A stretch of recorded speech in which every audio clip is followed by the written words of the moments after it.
क्या आप जानते हैं कभी कभी इंसान का स्वार्थ और लालच इतना बढ़ जाता है कि उसकी बुद्धि भी भ्रष्ट हो जाती है। क्या सही है क्या गलत है कुछ समझ नहीं आता। यही वो टाइम होता है जब भयानक वारदातों को अंजाम दिया जाता है।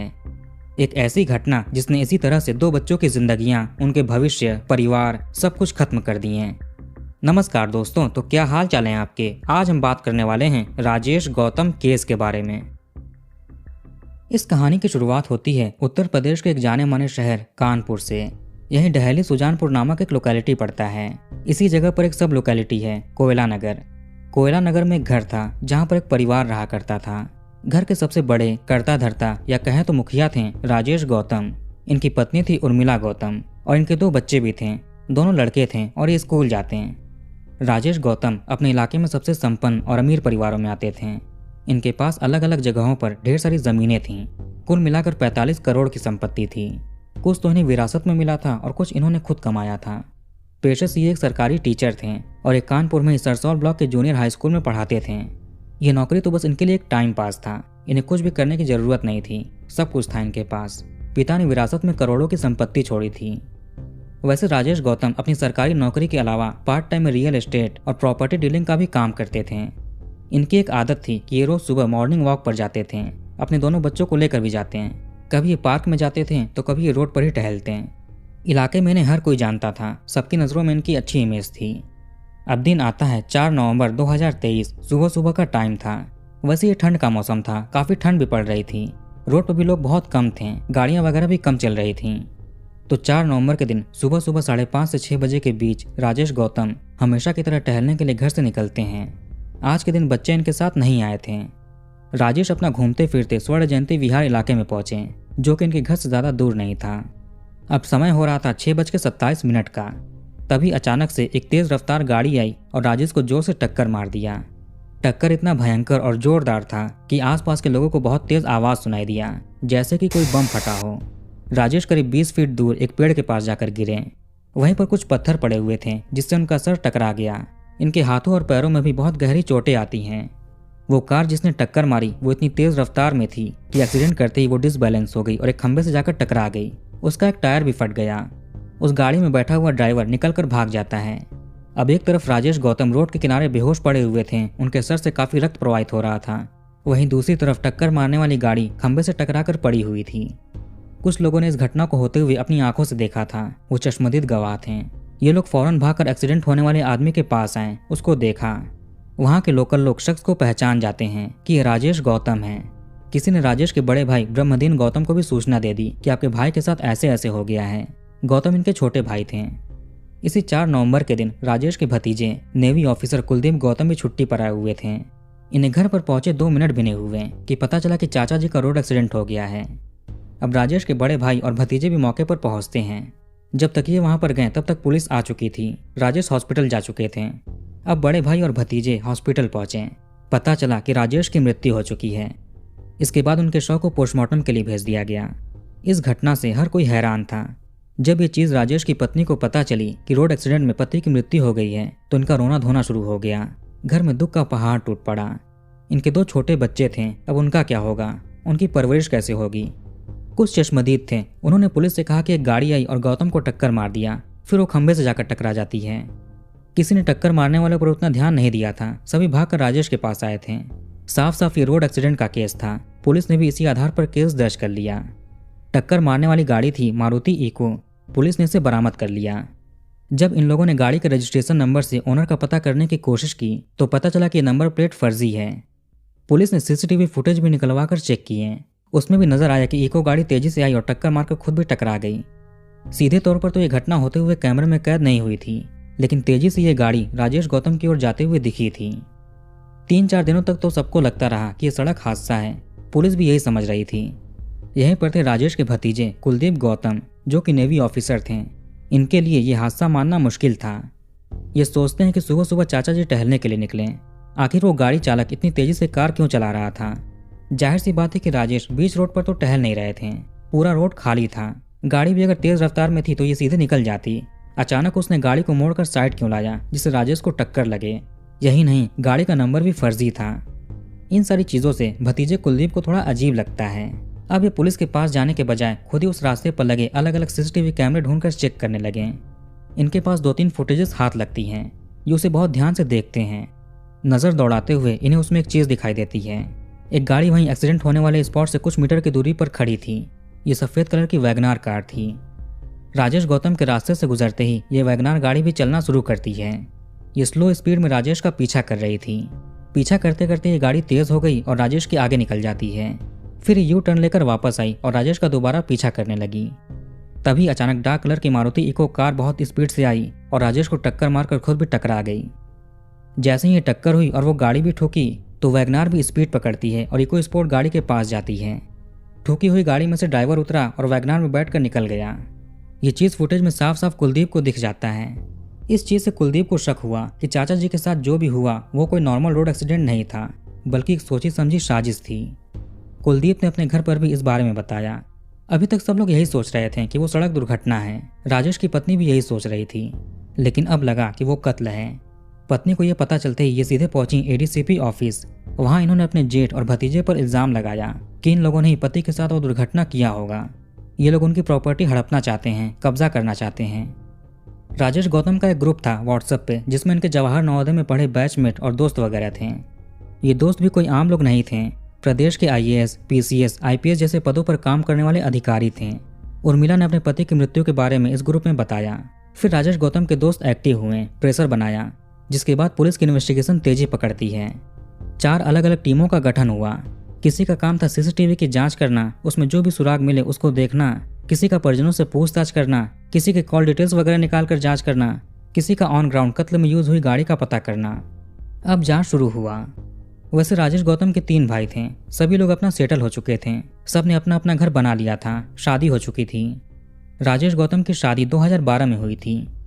सभी भाइयों में बहुत प्यार था। कभी भी प्रॉपर्टी या जायदाद को लेकर छोटी सी नोकझोंक तक नहीं हुई थी। पिताजी की मृत्यु से पहले उन्होंने अपने सभी बच्चों में बराबर बराबर जायदाद बांट दी थी। उनके जाने के बाद भी सभी भाई प्यार से रहते थे। पुलिस को इन भाइयों में प्रॉपर्टी को लेकर कोई झगड़ा विवाद नहीं दिखा।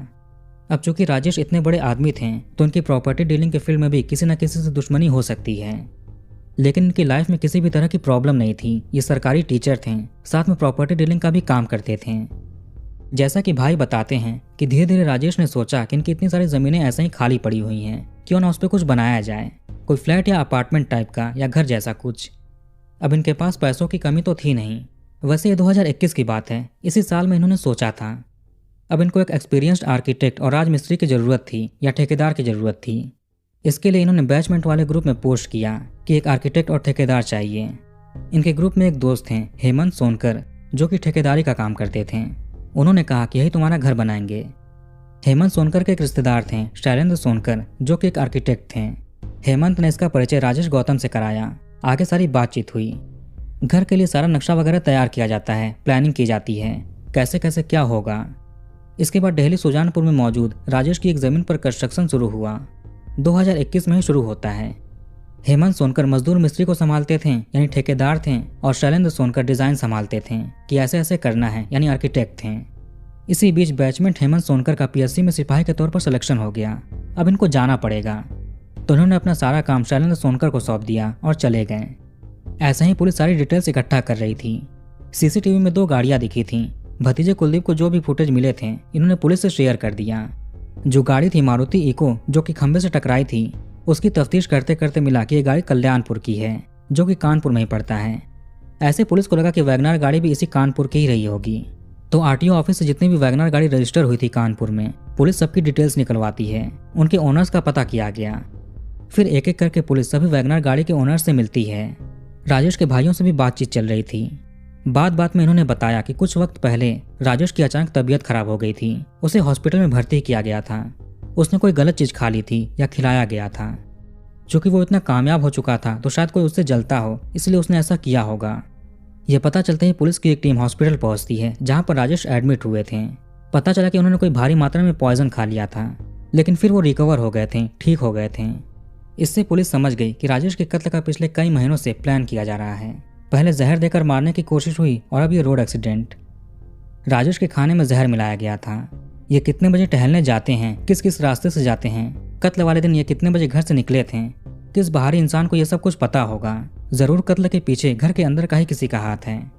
पुलिस राजेश गौतम के कॉल रिकॉर्ड्स और लोकेशन वगैरह भी खंगाली रही थी। इसमें इन्हें कोई सस्पिशियस चीज नहीं मिला। पड़ोसियों से पूछताछ में मिला कि राजेश के यहाँ पर जो ठेकेदार या राजमिस्त्री काम करता था, शैलेंद्र सोनकर, उसका घर पर काफी आना जाना था। खास तौर से ये तब घर पर आता था जब राजेश गौतम घर पर नहीं होते थे और ये घंटों घंटों घर के अंदर ही रहता था। इस चीज से पुलिस का शक राजेश की पत्नी उर्मिला और राजमिस्त्री शैलेंद्र पर भी हुआ। अब पुलिस ने उर्मिला की भी कॉल डिटेल्स और लोकेशन हिस्ट्री वगैरह निकाली। घटना से पहले इसने किससे बात की थी, इसकी लोकेशन क्या थी, सब कुछ देखा गया। कॉल रिकॉर्ड में सामने आया कि उर्मिला की शैलेंद्र से काफी बातचीत होती थी, व्हाट्सएप पर भी चैटिंग होती थी, वीडियो कॉल पर बात होती।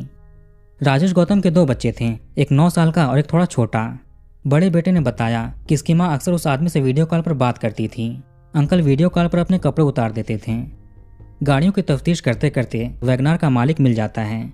इसने बताया कि शैलेंद्र ने वो गाड़ी किसी काम के लिए किराए पर ली थी। लोकेशन की जांच में सामने आया कि जिस वक्त राजेश गौतम का रोड एक्सीडेंट हुआ, उस वक्त उनकी लोकेशन के अलावा उर्मिला और शैलेंद्र की भी लोकेशन वहीं की थी, यानी कत्ल के टाइम ये दोनों वहीं पर मौजूद थे। पुलिस को इतनी सारी चीजें पता चली। जब भतीजे को सीसीटीवी फुटेज मिला जिससे डाउट हुआ कि वो कत्ल है, तभी 3-4 दिन बाद जाकर उर्मिला ने झूठा इल्जाम लगाया कि उसके पति के कत्ल के पीछे उनके बड़े भाई और भतीजे का हाथ है, प्रॉपर्टी के लिए सब कुछ किया है। लेकिन इससे पहले इसने किसी पर भी कोई इल्जाम नहीं लगाया था, बस कहते थे कि वो सड़क हादसा है। सबसे पहले पुलिस जगतपुरी के ओल्ड शिवली रोड पर रहने वाले ठेकेदार या राजमिस्त्री शैलेंद्र सोनकर को उठाती है। फिर उर्मिला गौतम को उठाया गया। इसके बाद शैलेंद्र के ममेरे भाई विकास सोनकर को भी अरेस्ट करते हैं। यही आदमी वैगनार गाड़ी को चला रहा था। एक और आदमी था, सुमित कठेरिया। ये इको कार का ड्राइवर था जिसने गौतम को टक्कर मारी थी। सुमित फरार था, लेकिन बाकी 3 आरोपी पुलिस को मिल गए। पुलिस ने जब इन तीनों के सामने थोड़ी सख्ती दिखाई तो ये सभी टूट जाते हैं। इन्होंने सारी घटना सुनाया, कैसे कैसे सारी वारदात को अंजाम दिया गया था और क्यों यह सब किया गया। जब राजेश गौतम दिल्ली सुजानपुर में नया घर बनवाने का काम शुरू कराया तो शैलेंद्र वहीं पर ठेकेदारी का काम करता है। अब चूंकि ये ठेकेदार था तो किसी न किसी काम की वजह से इसका राजेश के घर पर आना जाना होता था, कभी पैसों को लेकर तो कभी बिल्डिंग मटेरियल वगैरह को लेकर। चूंकि राजेश दिन भर स्कूल में होते थे तो घर पर उर्मिला ही सब कुछ मैनेज करती थी। तो इस तरह से उर्मिला गौतम और शैलेंद्र सोनकर की मुलाकात होती है। धीरे धीरे दोनों में बातचीत होने लगी, बात आगे बढ़ती है, फोन पर बातें शुरू हो गईं। फिर दोनों को एक दूसरे से प्यार हो जाता है। राजेश का ज्यादातर टाइम घर के बाहर ही बीतता था। दिन भर स्कूल में रहते हैं, फिर प्रॉपर्टी डीलिंग का काम करते हैं और बाकी सारे काम देखते हैं। देर रात में घर आते हैं। इस वजह से घर में क्या चल रहा है इन्हें शुरू में कोई आइडिया नहीं होता है। चूंकि पत्नी को पता था कि राजेश घर पर कब रहते हैं, कब बाहर रहते हैं और बच्चे कब स्कूल में रहते हैं, तो इसी के अनुसार ये शैलेंद्र को घर पर बुलाती थी। शैलेंद्र भी कंस्ट्रक्शन के काम का बहाना देकर उर्मिला से मिलने के लिए घर पर जाता था। पहले राजेश गौतम और इनके बीवी बच्चे कहीं और रहते थे। जून 2023 में ये नए घर में शिफ्ट हुए जो कि कोयला नगर में था। वो पुराने वाले घर के साइड पड़ोसी वगैरह काफी घुल मिलकर रहते थे। अब ऐसी जगह पर कोई अजनबी बार बार घर के अंदर जाए और काफी देर तक घर के अंदर ही रहे तो लोगों की नजर पड़ती ही है। ऐसे करके राजेश को शैलेंद्र के बारे में पता चला कि इसकी गैर मौजूदगी में भी वो घर पर आता है। फिर इन्होंने एक दिन उसे समझाया कि घर पर मत जाया करो, जो भी कंस्ट्रक्शन के लिए चाहिए या जो भी चीज की कमी है तुम मुझे फोन कर दो, मैं भिजवा दूंगा, घर पर जाने की जरूरत नहीं है। शैलेंद्र ने कहा ठीक है। ऐसे ही राजेश ने अपनी पत्नी को भी समझाया कि तुम किसी को भी घर के अंदर आने मत दिया करो, लोग देखते हैं तो बातें बनाते हैं। इसके बावजूद भी शैलेंद्र उर्मिला से मिलने के लिए जाता था। फिर राजेश ने राजमिस्त्री के सारे बकाए पैसे वगैरह दिए, सब कुछ फाइनल किया और कहा कि काम पर आने की जरूरत नहीं है, इसको यहाँ से निकाल दिया। अब शैलेंद्र उर्मिला से मिलने के लिए नहीं जा सकता था, मगर इनकी फोन पर रोज बात होती थी, वीडियो कॉल होता। अब आखिर ऐसे कितने दिन तक चलेगा। दोनों ने इनडायरेक्टली बात किया कि हमारे प्यार के बीच राजेश गौतम रोड़ा बन रहा है, इसको हमेशा के लिए रास्ते से हटाना पड़ेगा। जब दोनों को लगा कि इनकी सोच सेम है तब ये खुलकर बात करते हैं कि राजेश का कत्ल करना चाहिए। अगर उर्मिला चाहती तो पति को डाइवोर्स देकर राजमिस्त्री से शादी कर सकती थी, मगर अब इसे प्यार के साथ साथ पति के पैसे भी चाहिए थे। डाइवोर्स लिए तो पैसे भी सारे चले जाएंगे। पुलिस के सामने ये भी आया कि उर्मिला डाइवोर्स देना चाहती थी, मगर उर्मिला के मायके वाले ऐसा करने से मना कर रहे थे। जब पुलिस ने उर्मिला के माँ से पूछा इस बारे में तो उन्होंने सरासर मना कर दिया कि ऐसा कुछ उर्मिला ने इनसे नहीं कहा था। उर्मिला और शैलेंद्र ने सोचा कि राजेश का कत्ल ऐसे करना है कि दुर्घटना लगे। शैलेंद्र ने सबसे पहले जहर का इंतजाम किया और उर्मिला को दिया। उर्मिला इसे अपने पति के खाने में मिला देती है। पति खाना खाते ही बीमार पड़ जाते हैं। पत्नी ने सोचा कि अब इनकी कहानी खत्म। तबीयत खराब होने के बाद इनके भाई वगैरह तुरंत इन्हें हॉस्पिटल में एडमिट करते हैं, इनकी जान बच जाती है। मगर उस दौरान किसी को भी शक नहीं हुआ कि उर्मिला ने सब कुछ किया है। सबने सोचा कि जलन रखने वाले किसी ने कुछ किया होगा, कुछ खिलाया पिलाया होगा। उर्मिला और शैलेंद्र का पहला प्लान फेल हो जाता है। अब बारी थी सुपारी के कातिल से कत्ल करवाने की। शैलेंद्र इन कातिलों को ढूंढ कर लाता है, बातचीत हुआ, 1.5 लाख में डील फिक्स होती है। 2 सुपारी के कातिल थे, उन्होंने डिमांड किया कि पूरे पैसे मिलेंगे तब ये घटना को अंजाम देंगे। उर्मिला कुछ अपने गहने बेचकर पैसे इकट्ठा करती है। शैलेंद्र कातिलों को 1.5 लाख रुपए देता है। अब इसके बाद प्लान डिस्कस करना था कि कैसे कैसे क्या किया जाएगा। सुपारी के कातिल पैसे लेने के बाद चले गए, फिर ये दोबारा वापस नहीं आते हैं। कुछ दिन बीत गया। शैलेंद्र ने इन्हें बहुत ढूंढने की कोशिश की, कॉल वगैरह किया, मगर कुछ अता पता नहीं। ये समझ गए कि सुपारी के कातिलों ने इन्हें चूना लगा दिया, बेवकूफ़ बनाकर निकल गए। ये लोग पुलिस में कंप्लेंट भी नहीं कर सकते थे। क्या बोलेंगे कि किसी के कत्ल की सुपारी दी थी मगर कातिल पैसे लेकर भाग गए, पुलिस उल्टा इन्हें अरेस्ट कर लेगी। 10 जून 2023 को नए घर में गौतम परिवार का गृह प्रवेश होता है। इस दौरान बार बार राजेश का हाईवे पर आना जाना होता था। उर्मिला ने सोचा कि हाईवे पर ही पति को किसी ट्रक से ठोक दिया जाए। इसकी भी सुपारी दी गई, मगर इस बार ये पहले वाली ठगी से होशियार हो गए थे। इस बार इन्होंने ट्रक वाले से कहा कि पहले काम होगा फिर पैसे देंगे, मगर ट्रक वाले ने काम करने से मना कर दिया। अब इन्होंने कहा बस बहुत हो गया, ये खुद ही राजेश का कत्ल करेंगे। इन्होंने काफी दिनों तक प्लानिंग की। कत्ल का तरीका सोचा गया रोड एक्सीडेंट का। इसमें किसी को शक भी नहीं होगा क्योंकि रोज कहीं ना कहीं रोड एक्सीडेंट होता ही है। उर्मिला ने सबसे सही वक्त बताया, जो था सुबह का, जब राजेश टहलने के लिए जाते हैं। उस टाइम राजेश पूरे रोड पर अकेले होंगे, भीड़ भाड़ कम होगी, आसानी से कत्ल को अंजाम दे सकते हैं। जाहिर सी बात है कि खुद की गाड़ी को यूज नहीं कर सकते हैं। इसके बाद इन्होंने कल्याणपुरी में एक second hand Maruti Eeco car खरीदा। ये उसका नंबर प्लेट भी चेंज करते हैं, फर्जी नंबर प्लेट लगाते हैं। इन्होंने एक और दिमाग लगाया, अगर एक्सीडेंट के बाद इस गाड़ी को कुछ हुआ तो वहां से भागने के लिए कोई और गाड़ी भी होनी चाहिए। तो इन्होंने वैगनार गाड़ी का भी इंतजाम किया। अब इन कार्स को चलाने के लिए ड्राइवर भी चाहिए। इको कार के लिए मिला सुमित कठेरिया। उर्मिला ने इसे कत्ल के लिए 2.5 लाख रुपए भी दिए। वैगनार गाड़ी के लिए मिला शैलेंद्र सोनकर का ममेरा भाई विकास सोनकर। इसको शैलेंद्र ने लालच दिया कि राजेश के कत्ल के बाद सारी प्रॉपर्टी इनकी ही हो जाएगी, फिर दोनों भाई मिलकर बिजनेस करेंगे। अब सारी प्लानिंग की जाती है, कब कौन क्या करेगा, कैसे सब होगा। अब दिन आता है 4 नवंबर 2023। ठंड का मौसम था तो ज़्यादा लोग टहलने के लिए भी नहीं जाते थे, मगर राजेश के लिए ऐसा नहीं था। ये हर मौसम में नियम से मॉर्निंग वॉक पर जाते थे और अपने बच्चों को भी ले जाते हैं। उर्मिला चाहती थी कि पति का कत्ल हो, मगर ये अपने बच्चों को मारना नहीं चाहती थी। अब ये क्या करे, कैसे अपने दोनों बच्चों को 4 नवंबर के दिन टहलने जाने से रोके। तो सुबह में जब राजेश गौतम मॉर्निंग वॉक के लिए रेडी हुए तो पत्नी ने कहा कि आज बच्चों को मत ले जाइए, बड़े बेटे को पढ़ाई करनी है और छोटे बेटे की तबीयत ठीक नहीं। मगर बड़ा बेटा मॉर्निंग वॉक के लिए रेडी हो गया था, ये भी निकलने वाला था, मगर ये बात राजेश को पता नहीं थी। जब ये घर से निकलते हैं तो पीछे पीछे इनका बेटा भी निकलने लगा, मगर उर्मिला ने बेटे को रोक लिया और बाथरूम में बंद कर दिया। बाथरूम की सिटकुनी ठीक नहीं थी तो उसे बाहर से बंद नहीं कर सकते थे, इसलिए उर्मिला दरवाजे को हाथ से ही बंद किए हुई थी जब तक कि राजेश चले ना जाएं। बच्चा बाथरूम में ही रोने लगता है। फिर माँ ने दरवाज़ा खोला और बच्चे को स्केटिंग करने के लिए छत पर भेज दिया। इसके बाद उर्मिला शैलेंद्र को कॉल करती है और बताती है कि राजेश घर से निकल चुके हैं। इसके बाद इको गाड़ी में सुमित कठेरिया बैठकर रेडी हुआ। वैगनार को विकास चला रहा था और इसी गाड़ी में विकास के साथ शैलेंद्र भी बैठा हुआ था। उर्मिला को भी घर से पिक किया जाता है। ये लोग अपनी आंखों से वो कत्ल होते हुए देखना चाहते थे।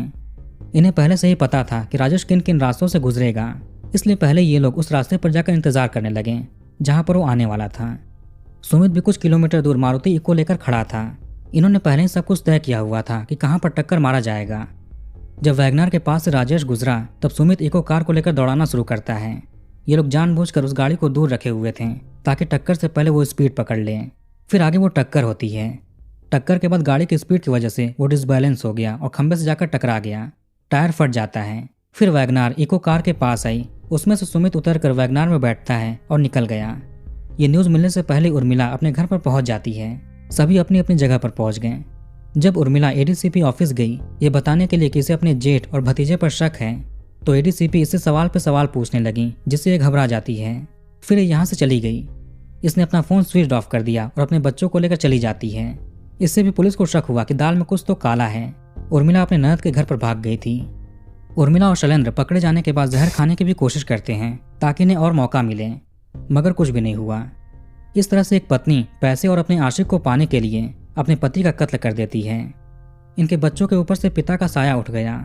माँ भी जेल चली गई। अब बच्चों के आगे पीछे कोई भी नहीं। राजेश के बड़े भाई ने कहा कि ये और इनका परिवार दोनों बच्चों का देखभाल करेंगे, उनको पढ़ाई लिखाएंगे, उनकी परवरिश करेंगे। वैसे सुमित कठेरिया पुलिस की गिरफ्त में नहीं आया, ये फरार हो गया। पुलिस की कई टीम्स बनाई गई जो इसका पता करेंगी। वैसे पहले भी सुमित का आपराधिक गतिविधियों में नाम आया था। ये मिला या नहीं, पुलिस ने अभी तक इसकी अपडेट नहीं दी है। फिलहाल इस केस का मुकदमा चल रहा है। तो कहानी को यहीं पर खत्म करते हैं। आप कमेंट करके बताइए कि वीडियो आपको कैसा लगा। इस वीडियो को लाइक और शेयर जरूर करिए। हमारे चैनल को सब्सक्राइब करके बेल आइकन ऑन कर लीजिए। मिलते हैं नेक्स्ट वीडियो में। धन्यवाद।